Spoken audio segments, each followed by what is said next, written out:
चलिए, ये कुछ फ्लैट अर्थ के प्रूफ्स हैं जिन्हें हम आज देखेंगे। Proof number 1, water is level. यानी कि एक ब्रह्मांड का नियम है कि water always maintains its level. ये एक ब्रह्मांड का नियम है, एक यूनिवर्सल लॉ है। इसलिए वो लोग जो शब्द इस्तेमाल करते हैं वाटर लेवल। इस शब्द को वो इस्तेमाल करते हैं, वाटर लेवल शब्द को। और लेवल का अगर आप पर्यायवाची देखोगे तो फ्लैट और लेवल एक दूसरे के पर्यायवाची शब्द हैं। तो जब बोला जाता है वाटर लेवल, तो उसका मतलब होता है यानी कि वाटर फ्लैट, जो कि लेवल मतलब फ्लैट। तो इससे क्या पता लगता है कि वाटर इज फ्लैट। ये किस नियम के आधार पे मैं बोल रहा हूँ? ये जो पहली लाइन पे जो नियम लिखा हुआ है कि water always maintains its level, यानी कि ब्रह्मांड का नियम है कि पानी जो है हमेशा अपना लेवल मेंटेन कर लेता है। ठीक है, इसका मतलब ये है कि कहीं से ऊंचा लेवल है पानी का, कहीं से नीचा लेवल है पानी का। तो जिस जगह से पानी का ऊंचा लेवल है वहां से डाउन होके उधर चला जाएगा जहाँ पे कम लेवल है पानी का, और इस प्रकार से समान लेवल हो जाएगा। लेकिन ये लोग ऐसा बोलते हैं कि अर्थ पर 70% पानी है। इसका मतलब क्या हुआ कि जो 70% वाटर है वो लेवल है, यानी कि 70% जो वाटर है वो फ्लैट है। ठीक है, but on a globe 70% water can not be flat और लेवल। लेकिन एक ग्लोब गेंद के ऊपर 70% पानी फ्लैट कैसे हो सकता है? इससे क्या प्रूव होता है कि earth is not a globe. ठीक है, और ये लेवल का मैंने मतलब समझा रखा है कि भाई level is another word for flat, something equal और लेवल, सेम हाइट। ठीक है, अनदर वर्ड फॉर फ्लैट। और जब भी वो शब्द इस्तेमाल करते हैं तो सी लेवल इस्तेमाल करते हैं, वाटर लेवल शब्द इस्तेमाल करते हैं। अगर उन्हें पानी की वर्टिकल हाइट की नापनी थी तो वो वाटर हाइट शब्द इस्तेमाल कर सकते थे या सी हाइट नाम का शब्द इस्तेमाल कर सकते थे। लेकिन वो हमेशा सिर्फ वाटर लेवल ही क्यों इस्तेमाल करते हैं? क्योंकि उन्हें पता है कि वाटर की जो सरफेस है that is level, that is flat. That's why they use the term water level. ये है कि भाई लेवल जो वाटर होता है, यानी कि पानी हमेशा अपना लेवल मेंटेन कर लेता है। इसके आधार पे कौन कौन से इक्विपमेंट्स हैं? तो एक इक्विपमेंट है, ये होता है लेवल पाइप के नाम से जाना जाता है। राजमिस्त्री वगैरह ऐसा इस्तेमाल करते हैं।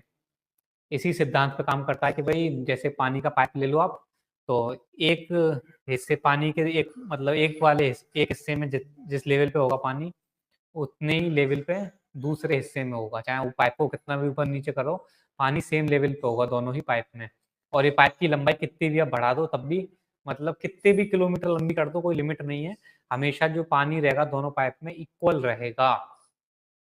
ठीक है, तो ये इसी सिद्धांत के ऊपर बेस्ड है कि water always maintains its level. ये जो इक्विपमेंट है, कोई भी व्यक्ति जो देख रहा है वो डिबेट के लिए पिन कमेंट्स में क्लिक करके जुड़ सकता है कभी भी, और तब हम उससे कभी भी डिबेट चालू करते हैं। अगली स्लाइड की तरफ चलते हैं। सेकंड प्रूफ कि अर्थ इज फ्लैट या वाटर इज फ्लैट। ठीक है, ये आप देख सकते हैं लेफ्ट वाला जो चित्र है इनमें आपको नजर आ जाएगा कि मुड़ी सतह पर प्रकाश स्रोत का प्रतिबिंब कैसे बनता है। यानी कि अगर पृथ्वी एक ग्लोब होती और उसके ऊपर जो समुद्र है वो मुड़ा हुआ रहता, कर्व्ड रहता, तो उसके ऊपर जब कोई रोशनी डलती, यानी कि जैसे सूर्य की जब रोशनी पड़ती, तो उस सतह के ऊपर जो प्रकाश का प्रतिबिंब रहता, तो वो ऐसा रहता लोकलाइज्ड। वो लोकलाइज्ड रहता, जैसा आप इस चित्र में देख सकते हैं, मुड़ी सतह पर प्रकाश का प्रतिबिंब। लेकिन अगर जो फ्लैट सरफेस है, फ्लैट सरफेस के ऊपर प्रकाश का कैसा प्रतिबिंब बनता है, कैसा रिफ्लेक्शन बनता है, वो आगे तक एक स्ट्रेट लाइन की तरफ खिंचता चला जाता है। यानी कि फ्लैट सरफेस के ऊपर लाइट का रिफ्लेक्शन जो होता है वो एक स्ट्रेट लाइन बनाता है, बिल्कुल सीधी आप तक, ठीक है? और वास्तविकता में हम क्या ऑब्जर्व करते हैं? वास्तविकता में हम यही ऑब्जर्व करते हैं कि किसी लेक को ले लो, किसी तालाब को ले लो, तो उसके ऊपर जब आप सन का रिफ्लेक्शन देखोगे तो वह ऐसी बिल्कुल सीधी रेखा बनाता है, जैसा कि एक फ्लैट सरफेस पे कोई भी जो लाइट का सोर्स है वो जैसे सीधी रेखा बनाता है, उसी प्रकार से वास्तविकता में भी हम ऐसा ही ऑब्जर्व करते हैं कि जब सूर्य चमक रहा होता है किसी लेक के ऊपर, किसी झील के ऊपर, किसी तालाब के ऊपर, किसी सी के ऊपर, तो वो ऐसा सीधी रेखा बनाता है, जैसा कि एक फ्लैट सरफेस पे बननी चाहिए। इससे प्रूव होता है कि वाटर का सरफेस जो है वो फ्लैट है। वाटर का सरफेस फ्लैट है और बोला जाता है कि भई पृथ्वी पर अधिकांश वाटर है, तो इससे प्रूव होता है कि अर्थ पूरी फ्लैट हो गई। क्योंकि ऐसा फ्लैट वाटर एक गेंद के ऊपर नहीं हो सकता, संभव नहीं है। Next slide. तो ये थर्ड प्रूफ है। ये एफिकोर एक संस्था है, उन्होंने लेजर एक्सपेरिमेंट करा था और फुल डॉक्यूमेंटेशन आपको इस वीडियो में उपलब्ध हो जाएगा। ये वीडियो का लिंक है कि कितने मेजरमेंट्स करे, कौन सी जगह पर करे, कितने टारगेट लोकेशन लिए, सब कुछ पूरा डिटेल में इस लिंक पे जाके आप फुल डॉक्यूमेंट्री देख सकते हैं। तो इसका मकसद ये था कि इन्होंने एक झील के ऊपर गए, जिस झील का नाम था लेक बेलेंटोन, जिस झील की लंबाई थी 77 किलोमीटर्स। तो उन्होंने बोला कि भाई अगर पृथ्वी कर्व है, तो यानी कि ये जो रेडियस बताते हैं पृथ्वी का, उसके अनुसार जो कर्व आना चाहिए वो 77 किलोमीटर्स में कर्व आना चाहिए 465 मीटर्स का, इतना कर्व आना चाहिए, ठीक है? तो देखते हैं। तो एक जगह से यानी कि एक छोर पर हम खड़े हो जाएंगे और वहां से लेजर मारेंगे। लेजर वो वाली नहीं अपनी ये जो जिससे बच्चे खेलते हैं वो वाली लेजर नहीं, हैवी लेजर, 3-3 मीटर लंबी लेजर एक बनाई गई है, स्पेशल बनाई गई, ठीक है? हैवी लेजर बनाई गई जो कि बहुत दूरी को भेदन कर सकें। तो हैवी लेजर बनाने के बाद एक छोर पर खड़े हो गए लेजर को लेके और एक शिप लेके चले गए झील में। 10 किलोमीटर दूर, 15 किलोमीटर दूर, अलग-अलग अलग-अलग दूरी पर ले गए और वहां से हमने देखा क्या हमें वो लेजर दिख रही है कि नहीं दिख रही है।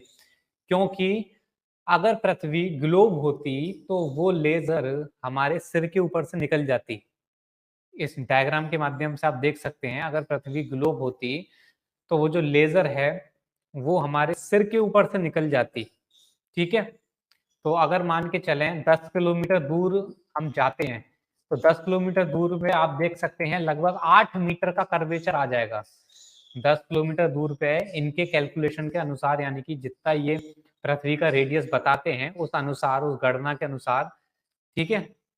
या तो अगर आप नीचे करोगे कि भाई आप चाहते हो कि सिर के ऊपर से ना निकले और नीचे करना चाहते हो, लेजर का मुंह नीचे करोगे, ठीक है?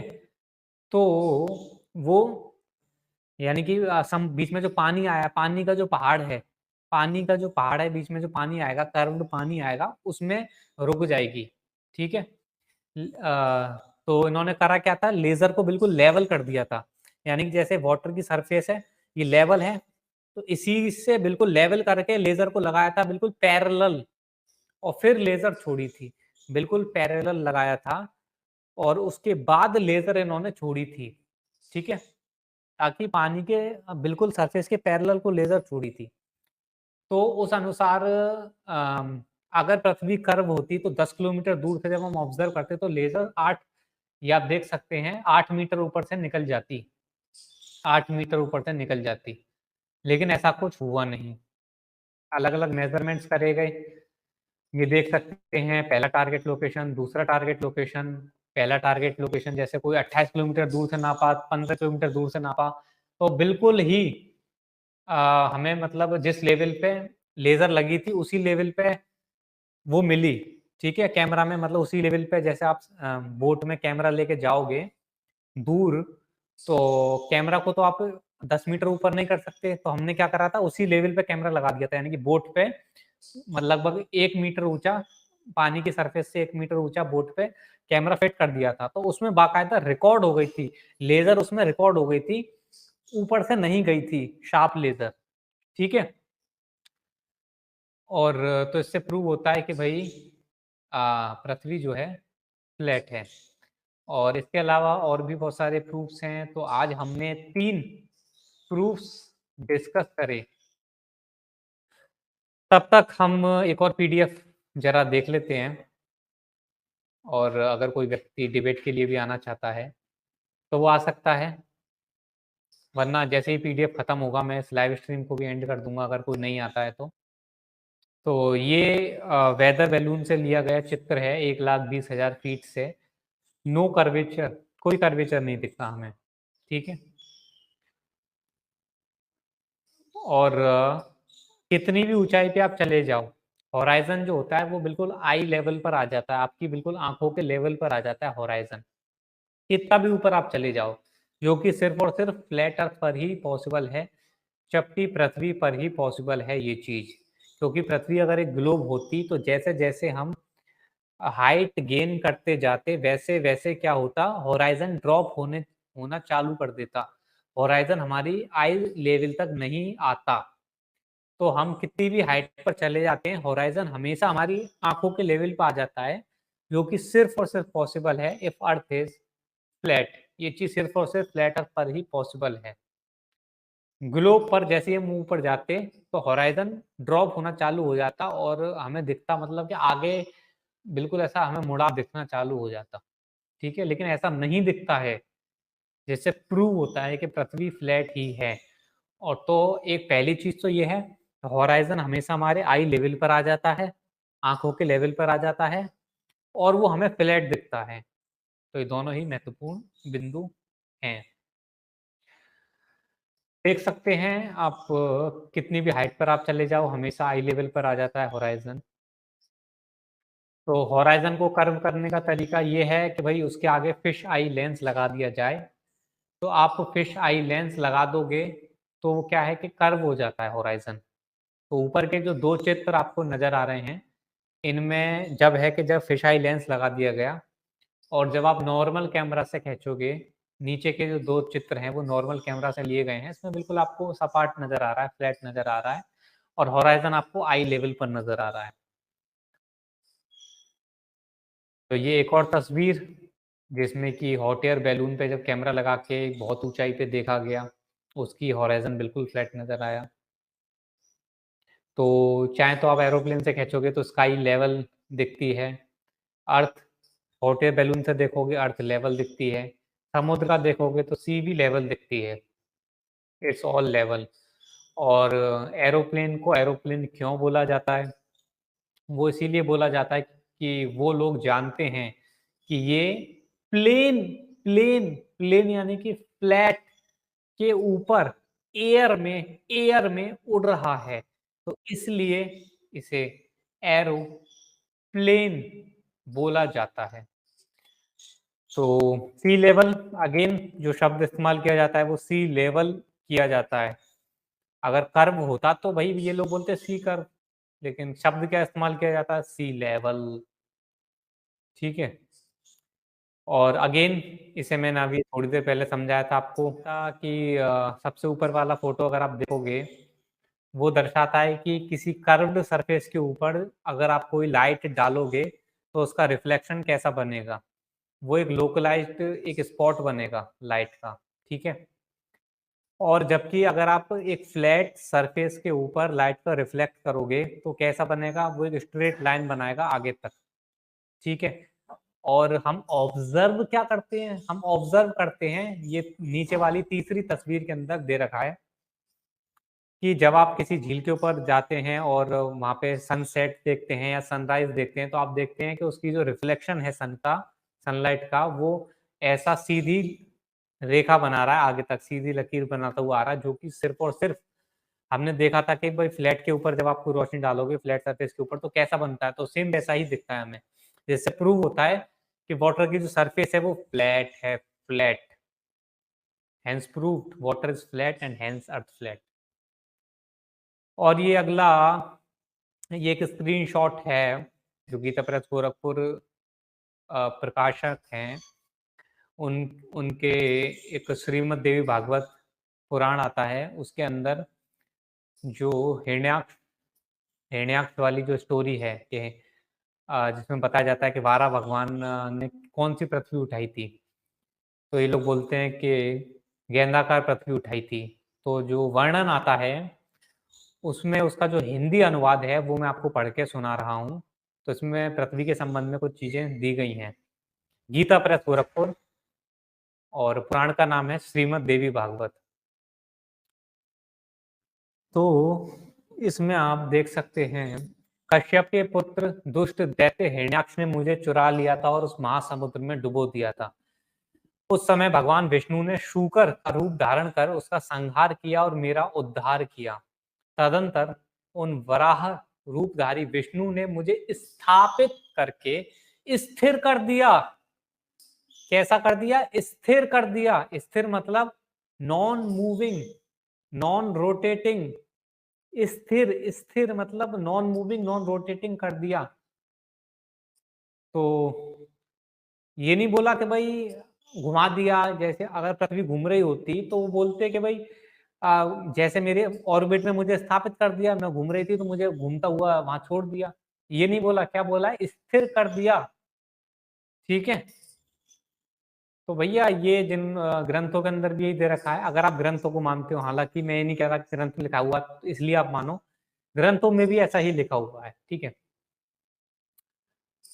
तो पृथ्वी का एक और नाम है अचला। अचला पृथ्वी का एक पर्यायवाची शब्द है, अचला। अचला मतलब नॉन मूविंग, अचला, जो चलायमान नहीं है, अचला।